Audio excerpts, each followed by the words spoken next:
Yes. That's better. Okay.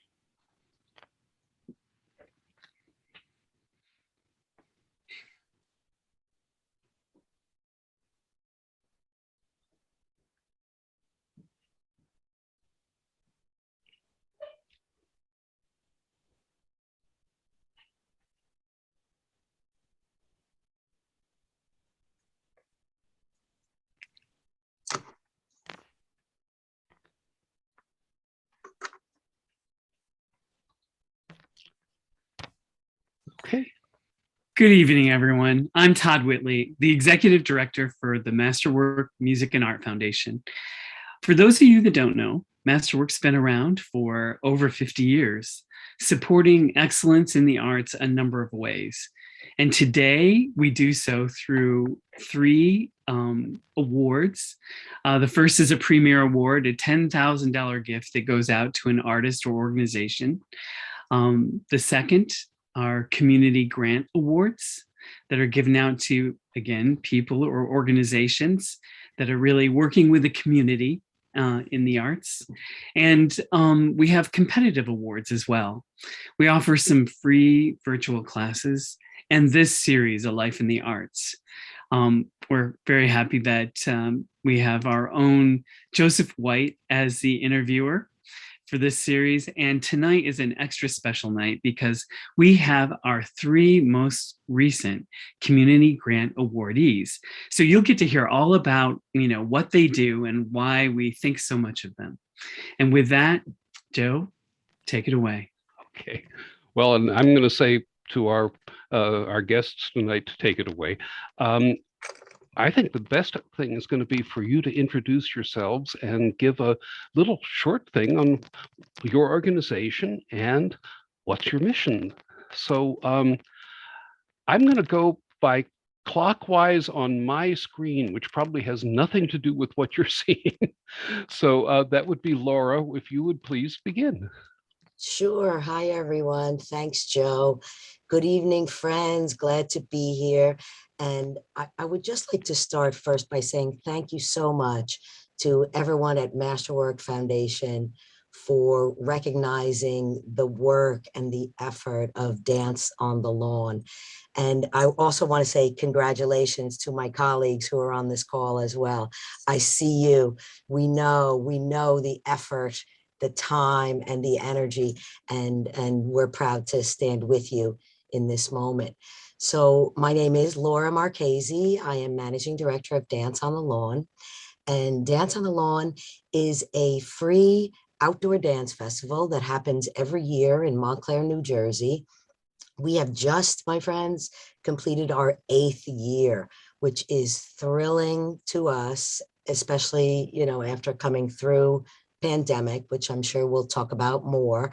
But what our mission is really twofold.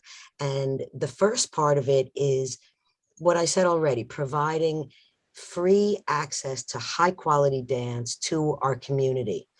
And that's not always available. Dance is like a subcult. It's an underrepresented art form.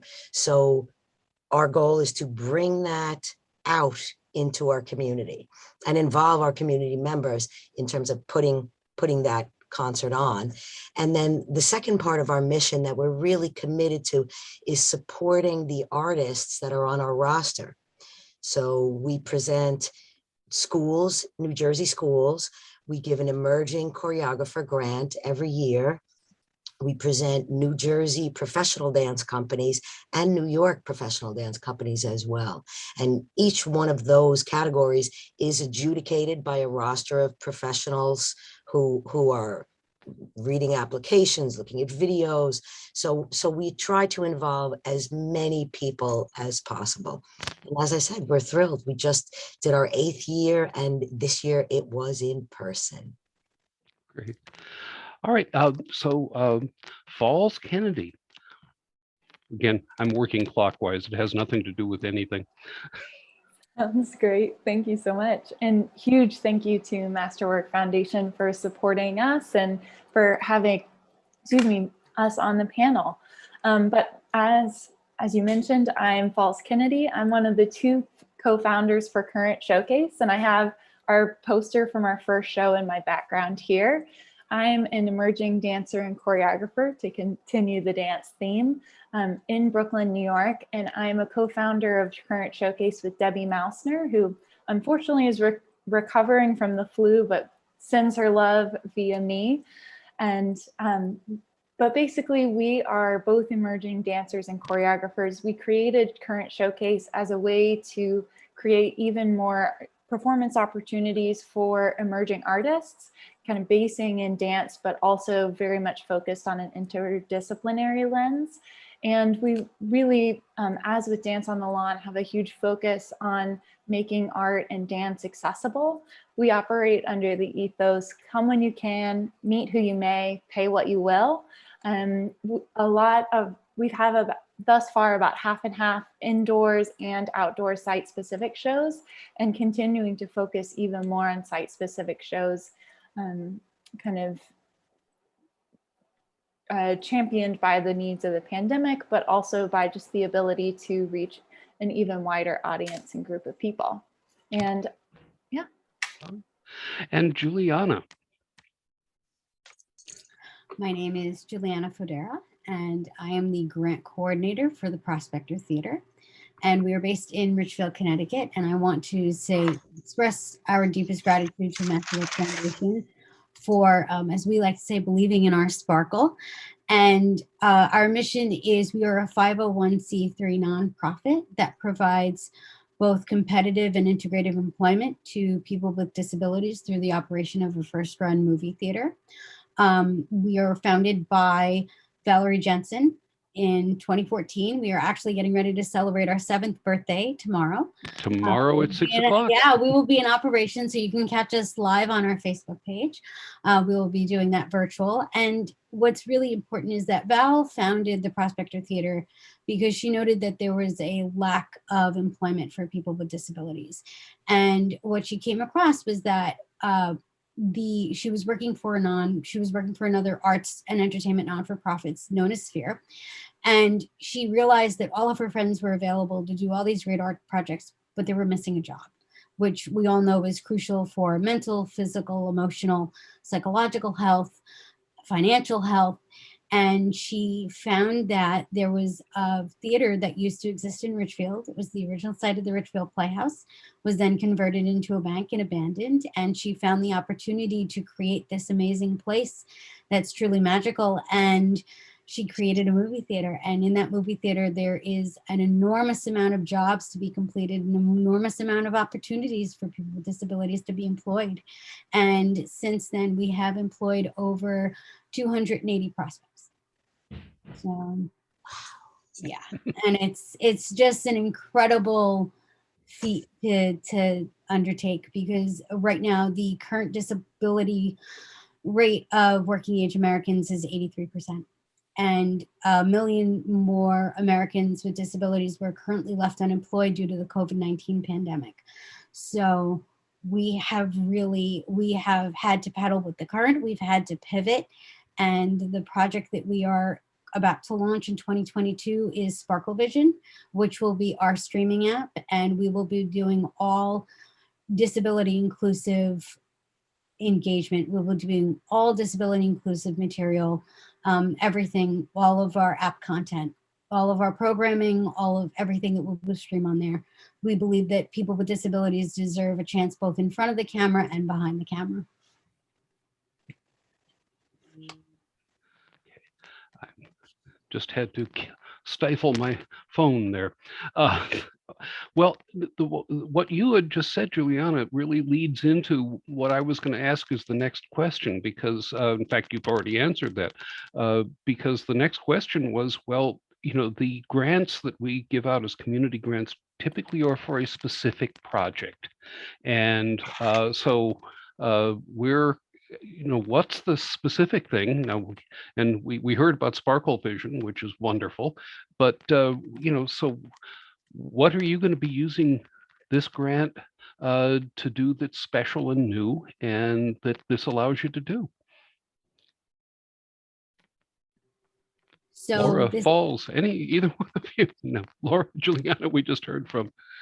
You want me to start on that, Joe? Sure.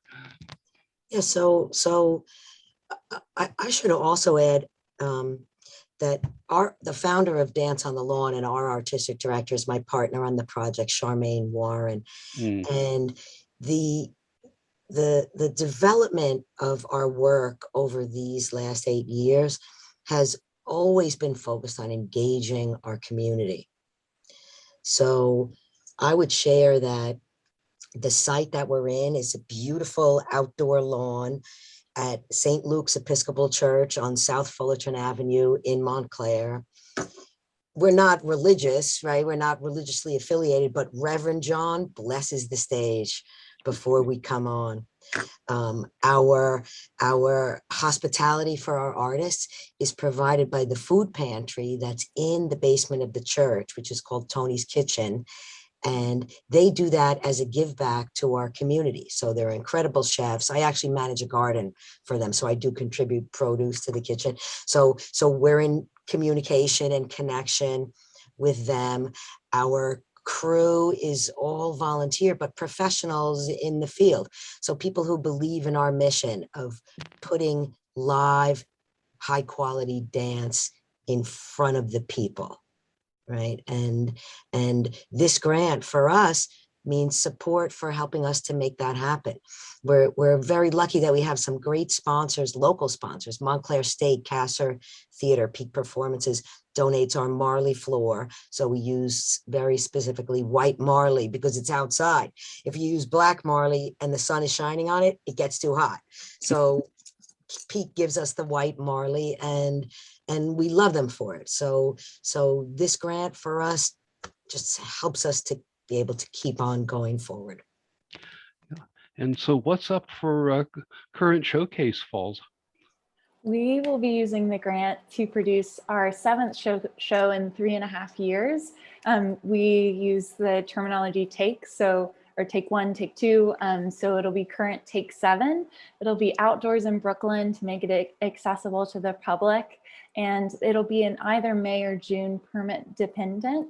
And we'll be able to use the money to support our artists, to continue to pay them, which is a rare and exciting opportunity, especially for emerging artists. The focus of the show, it'll be a sort of make your own adventure pathway, museum type format, just like our Take 5 and Take 6. But this time we'll have the additional resources and ability to really gather specific feedback from the audience and those traveling through for the emerging artists as they continue to develop out their work. Okay. Well, and so the next question Todd had suggested, and I think it's a great question, is we've just lived through, I guess, almost 2 years now of live performance basically not happening. And I know that's very challenging. I know, for example, for the Prospector, there were projects that you had in place that aren't going to happen now because of that, which makes me very sad. Because the only thing that the Prospector needs is to have more of what they're doing, but you'll get there. So I don't know how. I guess Laura, you this last September's Dance on the Lawn was the first live one in a while. And so Falls, with your works, have you been able to do things live, or are you mostly doing virtual? We've been very lucky to be able to do things live. We've definitely had to slow down kind of operations and things just to make sure we're taking the safety precautions that are needed with the pandemic. And we had to pivot, whereas a lot of times our outdoor show might be an artist performing in the same spot, rotating through. We've had to move to a sort of choose your own adventure where artists are performing outdoors, everyone's in masks separately, and then audience can break into smaller pieces to travel through the different artists and kind of be able to take the socially distant space they needed, but also have that additional agency. If they don't love a piece, they can move to the next one as they wish. So luckily we've been able to perform live and make that happen. I'm definitely grateful for the artists in the audience who made that possible. Yeah, well, I mean, if you may notice that Masterwork is doing this that we're participating in. It's been very interesting because we used to meet several times. Well, actually, at one point we were meeting about every other month in person, and people were traveling great distances because we're spread all over the place. I'm in Ridgefield, Connecticut. We have board members who are in upstate New York, who are in New York's, and I will say one thing is that I'm not sure I'm quite willing to give this up, because schlepping around isn't my favorite thing to be doing. But I guess that the other question is, so since we are now able to do more live performances, which is a wonderful thing because there's nothing like that. Are we looking at doing more things virtually in the future and keeping that virtual piece? For one thing, it allows a bunch of people that might not be able to participate otherwise, because we can't all, we spend a lot of time traveling around as it is, but this is an opportunity to participate in something without having to do that. So, got plans for that? I'll share. I'll share. Yeah, absolutely. This was really an interesting time period for us. So last year, 2020, when we couldn't go live, what we did was we invited every artist who had ever been on our roster in 7 years to do a virtual panel. And we spent all our money. We gave it all out in stipends to the community because that's what everyone needed. Everyone needed support. Then this year in 2021, we were able to be in person on the lawn at St. Luke's, but it was a weird summer, my friends. So tell me if you concur. Like for a while, it looked like, oh, we could be in person. We're going to be able to be all outside. And then 2 weeks later, it was like, no, church shut down, nothing inside.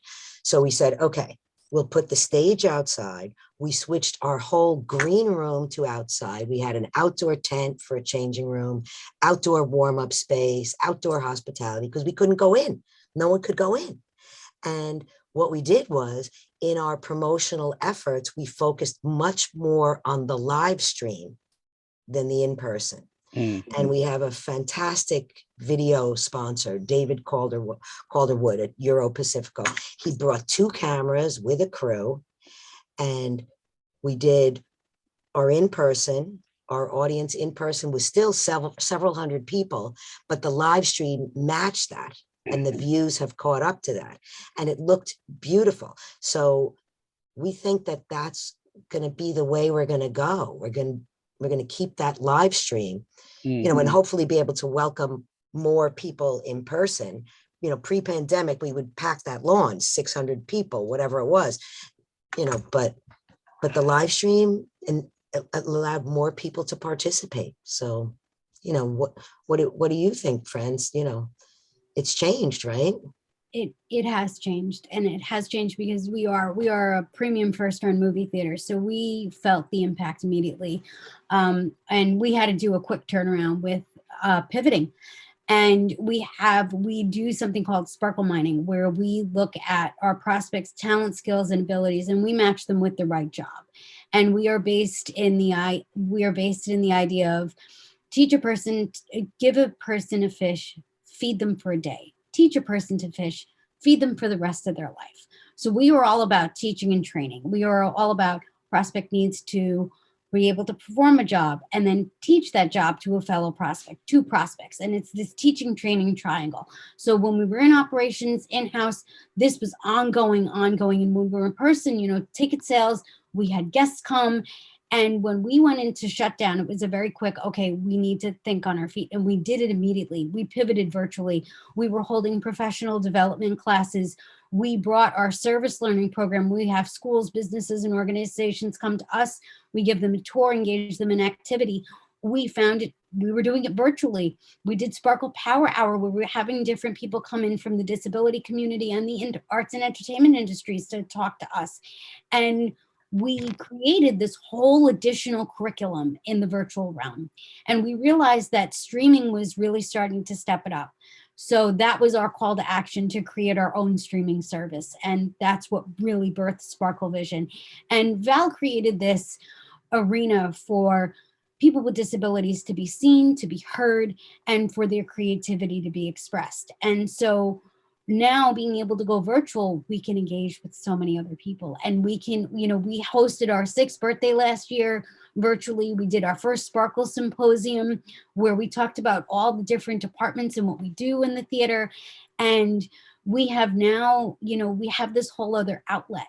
So it's being in person, there's a lot to it. And we are in operations again. We were able to open back up, thankfully, and we have people coming to the movies. It's been a gradual re-entry, but we're getting there. And we're also up against too with movie productions and what's happening with that. So we are having to paddle with a lot of different currents and navigating a lot of different, and the speeches that happen, we give speeches before every movie. So we have trained ushers who ticket take, who greet and seat guests. And we also have an introductory speech that gives who we are and what we're about. So there's a lot of jobs that happen at this theater. And there was a lot of call to production, graphic design that happened behind the scenes when things were percolating and doing all these different things virtually. And it's just, it opens up for us to have more global exposure. And that's where Sparkle Vision is. We're going to be able to bring our sparkle into people's living rooms throughout the world. Great. Creating more jobs. Okay. Yes. All right. And did you want to add something, Falls? I'm happy to. I think thinking about virtual, it's really shaping our image of what's next to come with current. And we're using the Take 7 as an opportunity to get together a new kind of website for current, kind of having an archive of past shows and past artists, but kind of figuring out a way to sort of create a new way to have a nucleus and a web of online content, new online content from previous artists. So more to come there. Okay. Well, the thing I'd like to do at this point is to share some pictures, video, all of those good kinds of things. Let's see.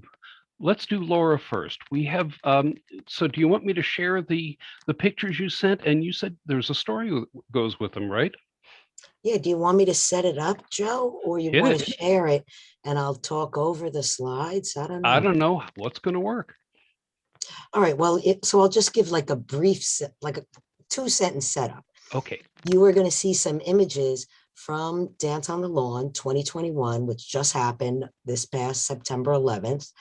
And you will see images of the closing performance, which is Shalvar Montero and Jacqueline Harris, both of the Alvin Ailey American Dance Theater, and their introduction. So the story is about the introduction and the piece that they did for us at Dance on the Lawn. Okay. So shall I share? Share away. Okay, hold on here. And make sure that you're seeing what you're supposed to be seeing. Okay, here, share. Okay, can you see the pictures? I can see the pictures. Everybody looks good. Yeah. And you'll give me cues when to hit the next slide. I will. So I will tell you who this is. These are 2 Ailey divas. This is Nasha Thomas on the left, who is our host of the Dance on the Lawn concert. And next to her is Sharon Miller, who is the artistic director of Sharon Miller Academy for the Performing Arts. So Nasha performed in the Ailey Company, and is now the director of Ailey Camp, which is like 40 sites across the country. Nasha travels all over and manages all of that. Sharon was in the Ailey company some years before Nasha, and now has a school in Montclair that always performs at our concert. So she has a student performance group. And so Sharon was also in Ailey. All right, you want to, next slide, Joe. Okay. This young man, Shalvar Montero, who is currently a principal dancer at Alvin Ailey American Dance Theater, was trained by Sharon Miller here in Montclair, New Jersey.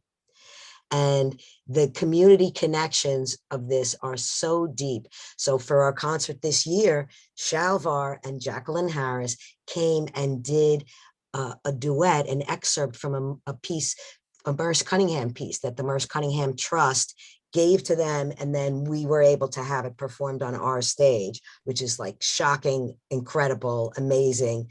Dance cult fans, you know what I'm talking about. And Shalvar grew up in Sharon Miller's studio. When I first moved to Montclair, Shalvar was my student too, because when I came to Montclair, I was doing studio teaching for Sharon. And I work with his mother in a school that I also teach at now in Montclair. So his mother was there. Montclair community pre-K teachers were there. And everyone was crying over it. So Sharon, Nasha introduced Sharon. Sharon introduced the piece with Shalvar. So the community love in the moment was just insane. You want to show the next slide? There you go. Yeah, and there they are. Look at these magnificent dancers, right? Soaring through the air in this little unoften seen now since the Cunningham Company, has gone into trust, right? To have this excerpt from Landover was a gift. And then the final image was us all so happy. Okay. All right. Well, let's come out of sharing for a second. And so, Falls, you had something to share. And so I'm going to let you share this one. The only thing I will tell you is from bitter experience, make sure that if it has, make sure that you've checked the little box that says, optimize video, which will be in the lower left-hand corner when you start the share thing. Because if you don't, it won't look good. Okay. Been there, done that. Thank you. I appreciate it. And if it doesn't look good, just let me know and I can move on. We'll holler, but okay. Perfect. Okay. I see the checkbox now. Yeah. And did you hit the share? There we go. There we go. So my first image that I have is just a promo clip. It's a summary of our showcase. This was current take 5 in October 2020. And you'll see a quick overview of who was in the showcase. And then Molly Gorin is an incredible kind of dance theater performing artist. And you'll see her starting take 5.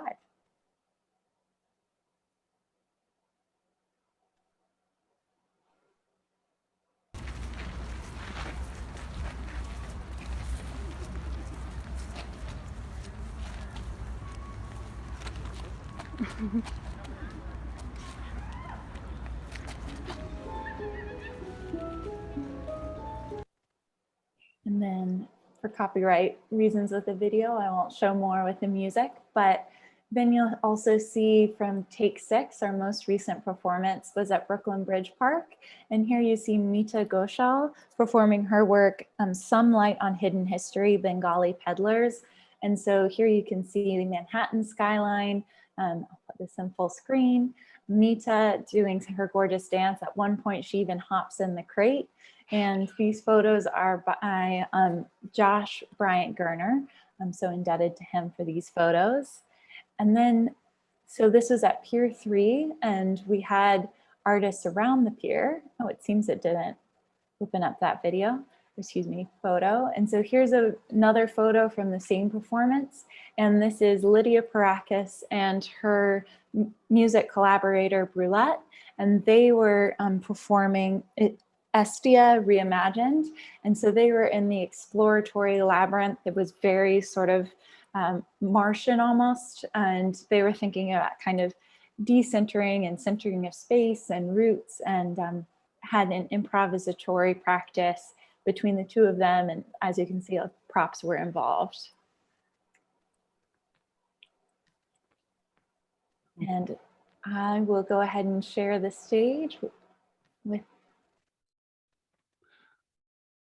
Okay, and so Juliana, I have the video that you had suggested, which is it's really quite inspiring, and the title of the video is "Working is Working," and now we're going to try for me.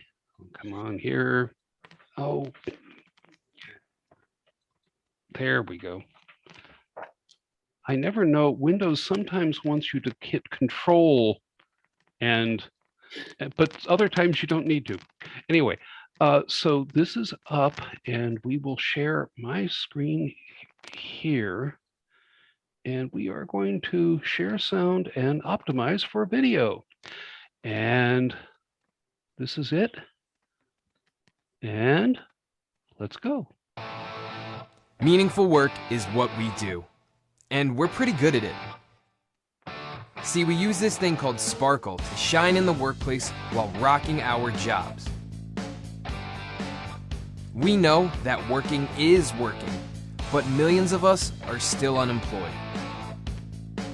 So we work for them. We push to show the world our strength. We create a vibrant and inclusive movie-going experience. We teach others so that one day they can experience that same joy. We don't believe in I can't. I can, I will, and you'll see. So take note of our sparkle and see how brightly we shine when we work together.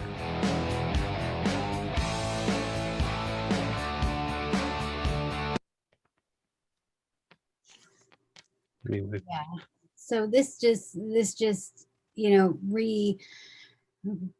re-emphasizes the importance of how everyone can work and can perform a job. And we are all about jobs. We are all about creating jobs. We are all about sparkle mining and really finding what our prospects really makes them shine in the workplace. And what's so beautiful about this is that we do everything in-house.